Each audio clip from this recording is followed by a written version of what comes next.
If you need any Xbox or PlayStation codes or anything gaming related, check the referral links down in the description. They'll take you to g2a.com. They already have a discount on most of their goods already, and with the code CHES at checkout, you can get yourself an extra 3% off as well. Hey guys, how's it going? Chez back again, and welcome to episode number 119 of the Career Mode Road to Glory here on FIFA 15. We've just entered the January transfer window in the last episode, so today we'll be having a look at some transfer targets, although as you can see from the budget, we really don't have much money to spend, so it's going to be a transfer targets episode that's going to be slightly different, and obviously because it's Monday, I'll end with a squad report as well. But the first thing I wanted to mention is the difficulty level. Obviously, a few people have started to mention in the comment section that they're slightly unhappy with the way that we're performing so well with the overall quality of our squad. We do have quite a few players that are in their mid-70s now. Obviously, a lot of the squad over the previous few seasons has been quite lowly rated. We currently have two players listed for transfer. Salah Solomon, I'm hoping to try and raise some funds from him. But as you can see, we do have quite a few players that, you know, in the mid-70s, but obviously the rest of the squad is about the 70 mark.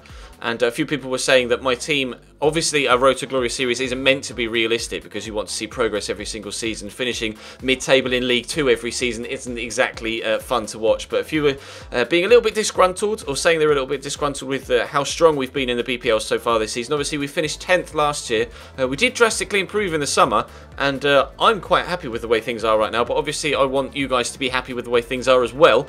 And what I'll say is, if we are still in the similar position in the league by the end of this month, because you can see how congested our fixtures are this month, so it's going to be a big test of how good the squad is and how well we can cope with the final few weeks of the season, because we've got, actually, without the cup games, not much congestion after this month, so we should be able to cope quite well, so long as obviously we don't progress too far in the cups. We've got the semi-finals of the Capital One Cup in January, and the third round of the FA Cup away at Man United, so it's a tough draw. But if we're still in the same position in the league-ish by the time we reach the 1st of February, that Swansea game, then I will up the difficulty to Legendary and we'll push forward from there. And obviously if I end up losing every single game on Legendary, because I've not played on Legendary yet this year, so I don't know what to expect. Obviously, if it's too much of a change, then we'll go back up to world class, or back down to world class. But if we'll stay on world class for the rest of this month, because obviously it is going to be a big test on the squad,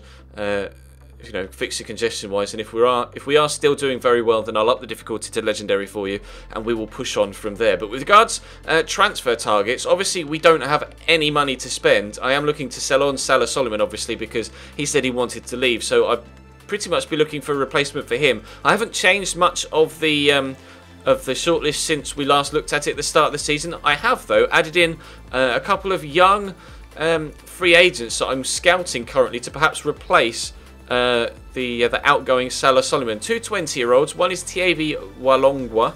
As you can see, getting a scout report on him, he might be able to. He's probably going to be about 65, 66 rated at 20 years of age. Potential for some growth with him.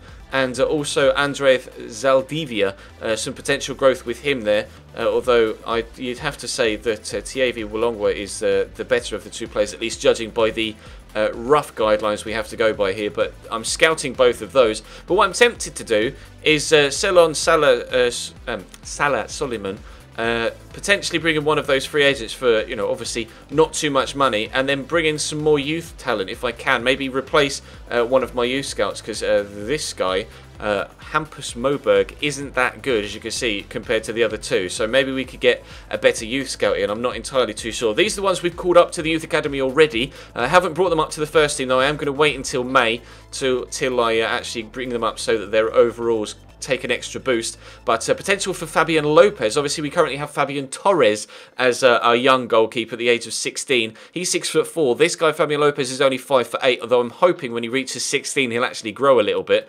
Actually in height rather than in stats, and obviously hopefully in overall stats he'll grow once he gets to 16 and to May as well, and he's got potential of 82 to 92, so he's going to be good for the future. Also this guy James Gillett, or Gillet, I'm not really too sure how to pronounce it. I actually have a friend called James Gillett, so that's quite strange. He's in a band, but never mind. 50 to 64 is the overall rating at present, but obviously again he will hopefully take a bump when we get to May. He's got potential of 78 to 94. It looks like a winger, could be quite fast judging by the potential sprint speed there, but obviously it will be somewhere in the middle. And then we have Georges Asenjo as well, another 16-year-old, could improve once he reaches May as well, and he's potentially 75 to 91. And then another goalkeeper, Marcus Hutchinson, he's small as well at 5'9", so I'm hoping both he and Fabian Lopez will grow once they reach 16 years of age and we get to May, but he's potentially 82 to 94 as well, and 82 to 92 for Fabian Lopez. So we've got a lot of good youngsters coming through here, and if I have a look at the youth reports, I can show you some other players that I've got currently being scouted. We've got Seth Nazari here, 15 years of age. Potential overall currently is quite low. His potential is 62 to 86, but I have a feeling that his potential is going to drop once we scout him a little bit further to kind of the mid-60s to early 70s. So I may cool my interest in him. We'll have a look at Simula first, because he's the middle of the two scouts. Got another defender here, potentially 61 to 81, but he's only 5'3", so I'm not sure whether he's going to be any good. A goalkeeper again here, although 5'5" in height and potential of 71 to 87. So actually, to be fair, considering the amount of goalkeepers we have elsewhere, I'm actually going to reject him. And then 64 to 84, probably going to reject Jack Lundstrom as well, because clearly we don't need any more goalkeepers. We've got the potential of 3 extra world-class goalkeepers in our youth scout system already, with the main and best youth scout. As you can see, Jose Ramirez, 4-star experience, 4-star judgment. We have this guy, Fernando Pacheco, currently 62 to 80 potential, 5'4" though, so I'm hoping that he grows a little bit, and perhaps his potential will be towards the upper reaches of that, towards 80 rather than the lower reaches at 62. With this guy, who's Gonzalo Miguel, again, a lot of the players are really small, as you can see, 5'3", 5'4". I'm hoping they grow when they reach 16 years of age and we hit May, but again, potential upwards of 64 to 88. Hopefully, again, towards the upper reaches of that. 70 to 82 for a holding mid in Ivan Contreras. Hopefully, again, we'll take a boost in May. Not sure whether to sign him or not as of yet. We'll have to wait and see. He may actually get picked up by another club before we jump in and pick him up. 63 to 81 for a striker or winger in Marcelo Planas.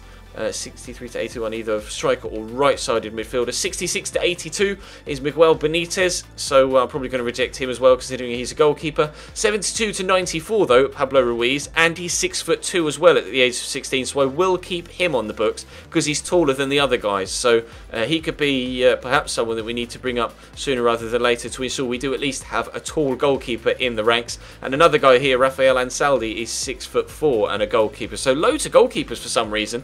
Not really too sure why, but I'm not going to say no. You can't beat having a good solid goalkeeper at the back, and hopefully one or more of those young youth players will be able to breed themselves into the first team over the next season or two. Like I say, trying to move on. Atkinson, we've actually got a bid in process for him that came in the last episode. We'll try and move him on. And then Salah Soliman, we're still waiting for bids for him, and we'll try and move him on as well. And I'm unsure what to do with the money that we get from him, but I'm not going to have enough to buy anyone else in this particular window, but hopefully we'll be able to raise enough funds to bring in some really good youth scouts, etc., and or some more really good youth prospects. And then obviously we'll use the money we get as prize money at the end of this season to potentially bring in some more players in the summer transfer window. But we'll have a look at the squad report then to end the episode. Obviously it is Monday, we always do a squad report. As you can see, Kieran Westwood is growing still at the age of 34, which is fantastic. Bayerin is not quite growing just yet,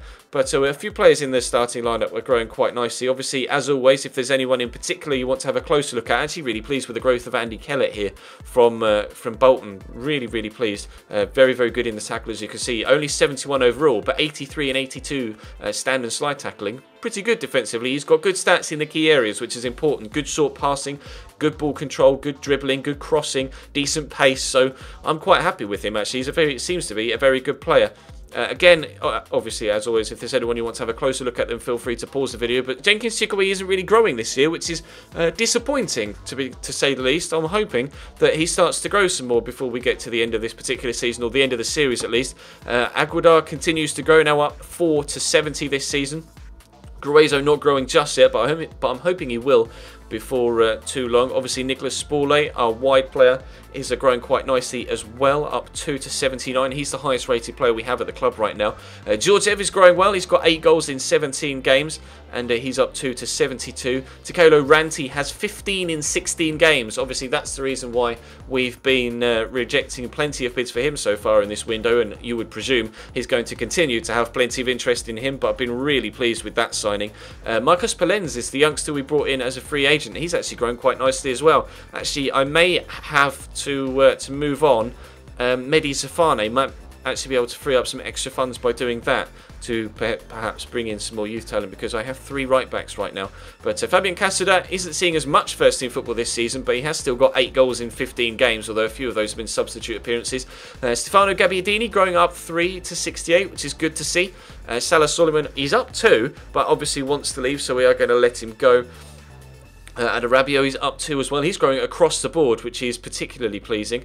Obviously, a lot of his performances have come from the sub-bench. Jack Grealish, seen a bit of first-team football, was out for a short while with injury, so hasn't played as much as perhaps I might want him to, and hopefully he'll start to grow before the end of the year. Michael Woods has been a bit part player this year, despite being a key member of the first team in previous years. Kevin Schmidt, not played as much football this year as he might want to, but obviously was out injured for a while as well. He's got 2 goals in 8 games. Fabian Torres is up 2 now to 62, our young goalkeeper. 5 clean sheets in 8 games for a 62 rated goalkeeper in the BPL is very, very good. So I'm really pleased with him. Stuart Atkinson we're hopefully letting go. And Tom Bridge is growing, which is a good sign, although he's still only 58 rated. He is listed for loan. Hopefully someone will come in for him this particular window. Ivan Santian not growing, barely playing, but still a key part of the squad whenever we need him. At left back, Francisco Senirelli and Luke Berry are 2 players that don't necessarily get much football, but again, it's key to have at least depth in the squad rather than necessarily sheer quality, but numbers can be important. Zafani is a player I'm thinking of letting go. Not played at all so far this season. He's on £4,000 and I could probably get about 600 to 700,000 pounds for him. So I might put him on the transfer list. Fiola is playing a bit part role again, but a decent player, obviously. Joe Dunk is up 3 whilst he's out on loan at Cheltenham Town. Andrew Moat isn't growing yet this season overall, but his physical stats are going up. And that is the end of the squad report. So thank you very much for watching, guys. I will actually put Mehdi Safani on the transfer list now that I think about it, so we can do that to try and raise some extra funds. There he is. We'll list him to the transfer list and see what happens over the next couple of episodes. But that is going to bring today's video to a close, guys. Thank you very much for watching. We'll have the Cup game against Man United and a game in the BPL against West Bromwich Albion in the next episode, but that will bring this one to an end. Thank you very much for watching. Drop the video a like if you enjoyed. Subscribe if you haven't already. Check all of the links in the description down below, and I'll see you next time.